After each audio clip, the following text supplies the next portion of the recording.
আইনশৃঙ্খলা বাহিনীর তেল রেশন অবিলম্বে প্রত্যাহার করা হোক।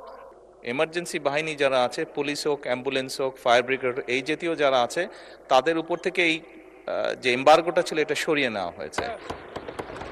আমি পুলিশকে যোগাযোগ করেছিলাম, বিষয়টি এটি আমাদের সরকার গভীর তেল সংকটকে নিয়ন্ত্রিত করেছে। ইনশাল্লাহ মানুষের এখন আর অভিযোগ নেই।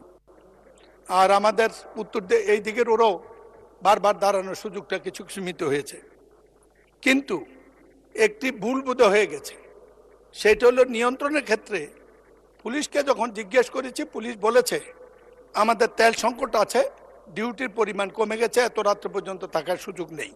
পুলিশ বলেছে তাদের তেল সংকট আছে, তেল নাকি রেশন হয়েছে। পুলিশকে তেল রেশন না করলেও আমি মনে করি অসুবিধা হবে না। এমনি আইন শৃঙ্খলা পরিস্থিতির উন্নতির দিকে আমি স্বরাষ্ট্রমন্ত্রী এখানে নাই, মাননীয় প্রধানমন্ত্রীর দৃষ্টি আকর্ষণ করব।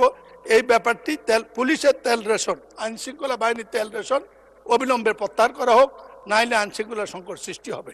এতে আমাদের জনগণের নির্বিঘ্নে চলাচলের সমস্যার সৃষ্টি হয়। সংসদ সদস্য, আপনি যে কনসার্নটি এক্সপ্রেস করেছেন, মানে স্পিকার, মানে সংসদ যে কনসার্নটি এক্সপ্রেস করেছেন, এই বিষয়টি এরই মধ্যে আমরা অ্যাড্রেস করেছি। পুলিশ সহ এমার্জেন্সি বাহিনী যারা আছে, পুলিশ হোক, অ্যাম্বুলেন্স হোক, ফায়ার ব্রিগেড, এই জাতীয় যারা আছে, তাদের উপর থেকে এই যে এমবার্গোটা ছিল এটা সরিয়ে নেওয়া হয়েছে। এটা আরো 2 দিন আগে এই সিদ্ধান্তটি আমরা গ্রহণ করেছি, 2 দিন আগে এটি ক্লিয়ার করে দেওয়া হয়েছে। কাজে আশা করি ইনশাল্লাহ এই সমস্যা আর হওয়ার কথা না।